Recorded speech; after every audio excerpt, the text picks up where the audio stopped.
Hey, what's going on? Jerry Fetta here, owner, founder, CEO of Wealth Dynamics, talking to you about what I wish I knew before setting up a sacred account on this week's Fetta Facts.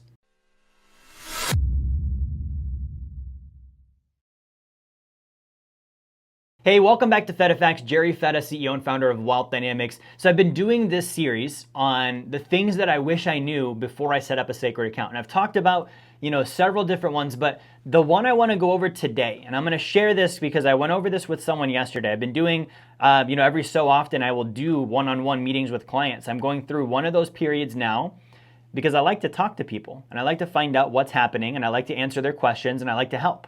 Okay, and so this gives me a really good idea of how things are going in my company with my clients. And I'm going to show you what I went over with someone yesterday. Let me just pull this up on my screen so you guys can see it nice and big here. But here's the thing I wish I knew, right? I wish I knew that the sacred account was a tool, and that tool was used to follow a process, to practice an actual system. Right? And I didn't know that at first. I learned about the sacred account because it went like this. I was like, okay, good. I'm starting to earn some income. I was new in business. I'm starting to earn some income. I'm starting to, grow my top line, my revenue. And right now I'm saving money in a bank account or retirement account. And I didn't like either of those options. Okay. So the retirement account, I didn't like that because I'm like, well, I was a financial advisor for my mom. My mom died at 60. She did the retirement accounts. She didn't get to use them. She passed away from cancer and her life ended and she never got to enjoy everything that was in those retirement accounts. Okay, so I looked at that and I was like, I don't want that. I want wealth now, right?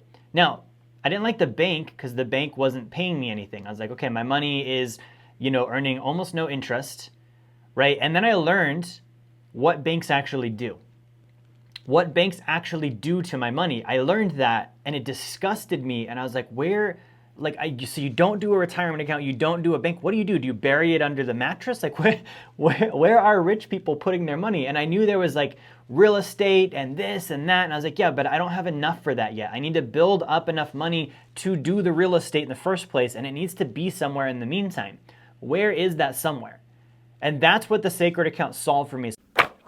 Look what just arrived. I just got my copy of the Blueprint to Financial Freedom. Hey, enjoy the rest of the content. I don't want to interrupt you too long, but if you go to jerryfetta.com/B2F promo or click the link in the description, you can get your copy now. So I want to share with you what I went over with a client yesterday. He had a sacred account. He didn't know this. He was like, I have the sacred account, and the conversation was like this. I want to see how it's doing. I want to check on it. How is it doing? Right? Like it's a long lost cousin or something. So the sacred account isn't something you check on to see how it's doing. It's what are you doing with it? It's like a car. You don't check on your car and like, I wonder if my car is driving for me today. No, if you don't get in and drive, it's not going to. Like you already know that off the bat. So you need to drive the car. Okay, so this is called the banking quadrant, right? And this is exactly what I went over with this client yesterday. And it's what I want to share with you today on this video, right? So banking, the banking quadrant. So what is banking? Banking is putting money into a savings account or a checking account with a bank. That's the banking system. What is a quadrant? It's broken into 4 components, okay? Now the banking quadrant goes like this. Every bank has these 4 different players in the game, if you will. It's the game of banking. Here's the players. Number 1, depositors. Okay, depositors, they deposit earned income. That's what they do. You and I are typically depositors. We deposit money in the bank. Now, most people are aware of that. We're like, okay, you can save money in the bank, right? For example, you get a paycheck, you automatically have it deposited into your bank. You don't have to think about that. You're automatically a depositor. Okay, next is borrowers. Not everybody gets to be a borrower, right? You need good credit, you need good income, and then you get the privilege of borrowing money from the bank. Right? So what does a borrow do? They borrow for purchases and investments, and then they pay back what they've borrowed with principal and interest on an agreed upon schedule. And if they don't do that, there are repercussions, aren't there? For example, somebody borrows money for a house and doesn't pay the house loan, the mortgage payment. The bank will take away the house. They borrow money for a car and they don't make the car payment. The bank will take away the car. So they're charging principal and interest on a scheduled payment, and that payment has to come in every single month. And the banks vet people out who aren't going to do that. right? So that's a borrower. Some people get to be a borrower. I only knew about that, right? You're like, what does this have to do with the sacred account? Well, the sacred account, you actually get to practice the banking quadrant, and there's two other parts of this that most people aren't aware of. This is not even regarding the sacred account specifically. This is regarding banking in general. One of the parties is obviously the bank, right? The bank. I didn't know what banks did for the longest time. I literally thought, and you can laugh at me in the comments if you want, go ahead. I literally thought that when I gave them my money, my picture in my head was that they took it and they wrapped it up and put a bow tie on top and stuck it in a shoebox. I don't know why it was a shoebox, but it was. And then they put it in the vault or like in a safe under the counter or something. And they just kept it for me till I came back, right? That's what I thought banks did. And I didn't really think about like, how are they paying me interest? Or questions like, how did they make money to pay for this building, right? Or how do they pay for their employees? I didn't think about any of that. I was like, I'm putting my money in the bank, and then the bank is gonna, stick it in the shoebox, and they're gonna tie it up and stick it in the vault for me, and it's just gonna wait till I come back. And the rest of it's not my concern. I just have my money in that shoebox, right? I don't know what kind of shoebox, if it was Nike or Vans or what. I didn't go that far with the imagination, but it was definitely a shoebox. It turns out banks don't do that, right? They don't stick your money in a shoebox. I don't know if you knew that. Economics 101, when you go to the bank, they're not going to put your money in a shoebox, okay? They are going to borrow against your deposits and invest them for a profit. Okay, what does that mean? You put money in, they are going to borrow your money. What is the definition of borrow? Taking something that isn't yours with hopefully the agreement to have taken it in the first place and the intention of paying it back. Right? I'm going to borrow this octopus mold. That's not mine. I'm going to take it for a period of time and I'm going to put it back. That's the difference between borrowing and stealing. Stealing, I take it and I don't put it back. Okay? So the bank borrows against deposits. They take your money. They don't really ask you about it. Okay? No, you've never had the bank say, hey, you've got $100,000. We're going to borrow it this week and loan it to someone else or invest it. You've never had that. So they're not really telling you about it, but they do have the intention to give it back when they're done, right? That's the bank's job. Now, when they borrow, they're paying you interest, okay? The average the average bank account, I believe it's paying about 0.40% interest, and they typically make 12 times more than that. 12 times more. So let's take a look at what that is on average, right? So if they are paying us 0.40,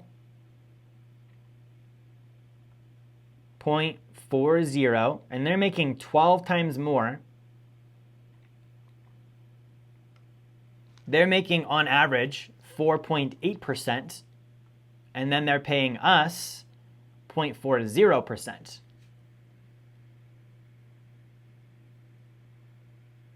Right?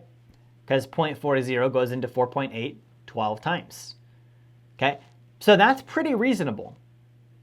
Okay, they're doing mortgages. Right now they're making more than that on mortgages. Mortgages, they're making what? 7, 8%? Okay? The other one, okay, credit cards. 20% on a credit card. That's a little bit higher than 0.40, isn't it?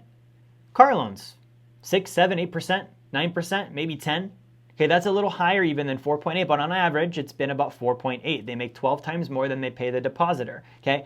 So the bank, they borrow against the depositor. They know that this is their cost of interest. They're gonna have to pay 0.40% in interest, so they better make more than that, right? They invest it. How are they gonna invest it?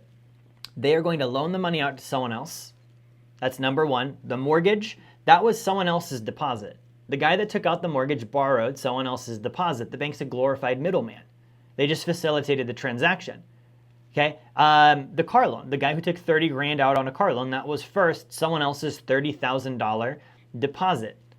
The bank just facilitated that transaction as the middleman, okay? So that's one way that bank can make money as loans. The other way is a bank is allowed to operate basically like a hedge fund.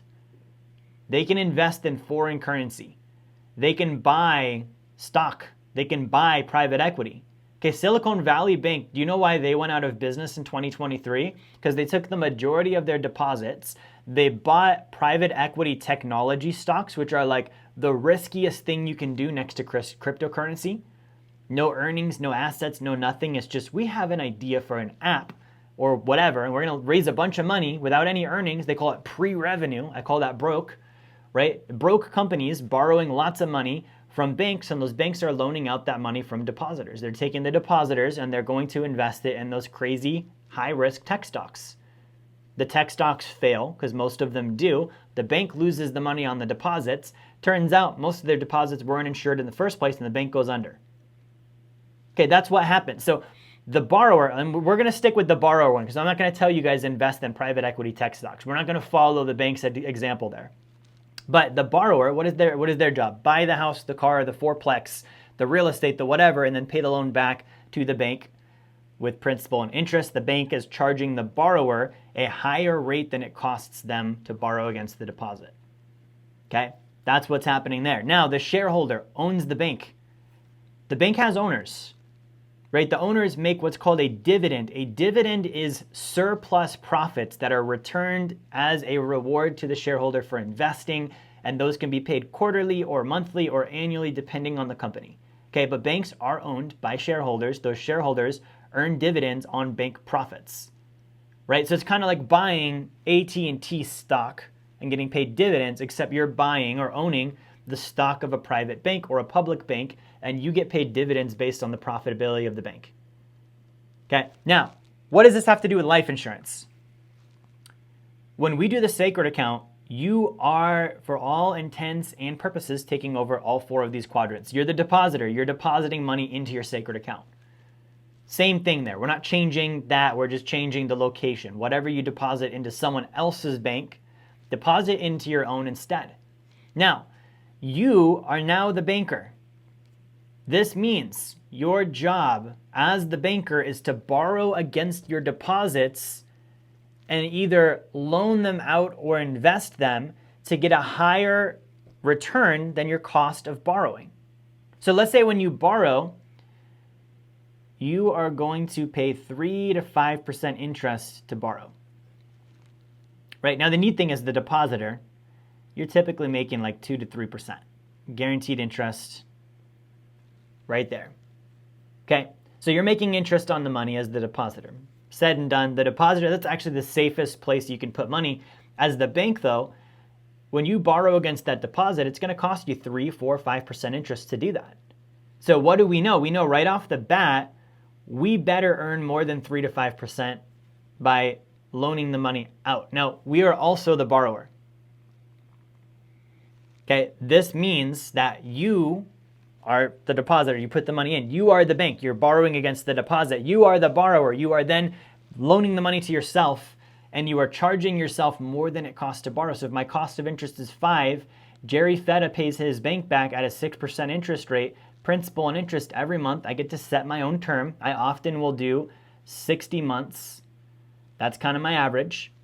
I might go longer, I might go shorter, depends on what it is I'm doing, okay? But I'm charging myself 6% interest, and I know that if I charge myself 6 and it costs me 4, I'm making more money than it cost me to borrow on that. Now, I'm going to then take the money I've borrowed, and I'm going to invest it.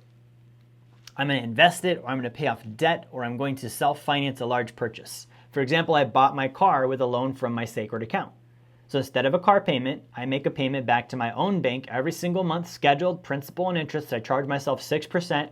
It's like $678, right? Every month that goes into my bank. That replenishes my banking system. It pays back the depositor. It makes the bank able to then borrow against that deposit again, because banks are always borrowing against the deposit. Borrow it out, use it, pay it back. Borrow it out, use it, pay it back, right? When I do real estate, okay, and here's the beauty. I'm doing 6% here. Let's say I earn 12 on my real estate, right? Right now I'm earning about 12 to 13 on my real estate. And it's not a fund either. I actually have physical real estate there. It's beautiful. Okay, now 12 is what I'm earning. I only have to pay myself back at 6% interest, which means I get to pocket the difference. This goes to Jerry. Every time I earn passive income, I keep some of it. Right? The rule is save 40% of your income. So when I take a loan, I'm like, cool, what's 40%? Some of that's going to go to pay the loan back. Some of that's going to go towards premium contributions. and the other 60% goes to Jerry Fetta to improve quality of life for himself, his loved ones, and the world around him. Therefore, every time I invest, I am actually improving my quality of life. Isn't that beautiful? I'm not waiting till I'm 60. I did a deal last month. My income went up this month. I get to use 60% of the income I made off that deal and reinvest the other 40, just like the top 1% do. My quality of life gets better and better and better every single year. Okay, now that's the borrower part. We got that? Finally is the shareholder. The shareholder earns dividends on bank profits. Okay, now we've talked about this. When you own a sacred account, you are an owner in the insurance company. The insurance companies that we work with have been profitable every single year for 100 to 200 years in a row without missing a beat. We know they're going to be profitable. Now, can I guarantee it? No, but I can't guarantee the sun's going to come up either tomorrow, but it has for a while. I think it will, and I'm planning a nice day tomorrow, and I don't plan that the sun's not going to be there because it's got a track record, right? Something's only as guaranteed as its track record shows and as its condition shows. So these insurance companies are some of the most solvent companies on the planet, right? They've been around longer than the banking system itself. They've paid dividends to their shareholders every single year for 100, 150, up to 200 years, right? So I have no concerns there. Now, as a shareholder, I'm earning these dividends, okay? So the dividend is going to typically be an additional 2 to 3%. That's on top of what I'm earning here on my guaranteed interest rate, an additional 2 to 3% dividend on top of that. Okay, I get that once a year. Now, as a shareholder, what's my job? I got a couple of them. Number one is to actually look at the financial report of the company. This is not your annual statement. Okay, I look at my in-force illustration. That's the first one. Then I look at the annual report that the insurance company releases each year to tell me how's the company doing, because I own part of that company. I want to know. I want to read the report. I want to see those details. Okay, so my in-force illustration and my annual report from the company, I'm reviewing them to make sure that the bank is doing well. It's solvent. Okay, second thing is the shareholder plans the expansion of the bank, opening more locations. Okay, so I'm going on 7 sacred accounts now. Started with 1. I've been doing a good job being a shareholder. When I have extra money every month that sits in my sweep account, right? It's in my sweep account. My sweep account is just a high yield savings account where the money sits until it's ready to go into my banking system each month, either on a loan repayment, a contribution, one of those two. So when I've got enough excess in my sweep account, I paid my loans, I paid my premiums, and I'm like, I've got $1,000 left over. I'm going to go start another sacred account. That's my job as a shareholder. How many locations can I get? Just like with real estate, how many homes can I own? I would never be like, I just want 2 or 3 good homes. That's all I want. No, I want for me, bare minimum, I need 31 of them. That's my number. I need 31 homes. Okay, now I would love to have 31 homes and 31 banks. So I open my own banking systems. I buy them from other people. I do all sorts of stuff to get these things moving and popping. Right? Because I know my job as the depositor is increase my income and save the money. My job as the banker, make smart loans, borrow against the deposits, and charge more interest than it costs to borrow. Okay? My job as the borrower, make smart investments that service those loans and also improve my quality of life. My job as the shareholder, open more locations. Okay? So that's what I wanted to cover with you today. I know this was a little bit longer, but I hope that helped. I hope that if you have a sacred account and you've not been doing exactly what I showed you, that this inspires you, that that's what you're doing. Okay, call it whatever you want to call it. Bank on yourself, the infinite banking concept, the whatever. The reality is the banking quadrant is how it works. Every bank operates by these 4 quadrants. And so you want to do the same. If you're getting into the banking business and you're doing the sacred account thing, you are now a bank. You are now a borrower. You are now a shareholder in addition to being a depositor. So guys, that's all I've got for you today. Thank you for watching. Like, share, subscribe. Grab the book I mentioned if you've not done that yet. If you're a client, I want you to email us. Let us know that you'd want to schedule a consultation and do a review if you'd like that. I'll see you next time. I want to thank you for watching my video. If you learned something from this, if it was value to you, what I'd like to do is I'd actually like to give you a free copy of my book, Blueprints Financial Freedom. This is perfect for those that are on my channel learning this stuff and you want to take it to the next level. So if you go to the link jerryfetta.com, just my first and last name, jerryfetta.com/B2F promo, or click the link in the description, grab a free copy, we'll send it out to you. Can't wait to get you a copy in your hands.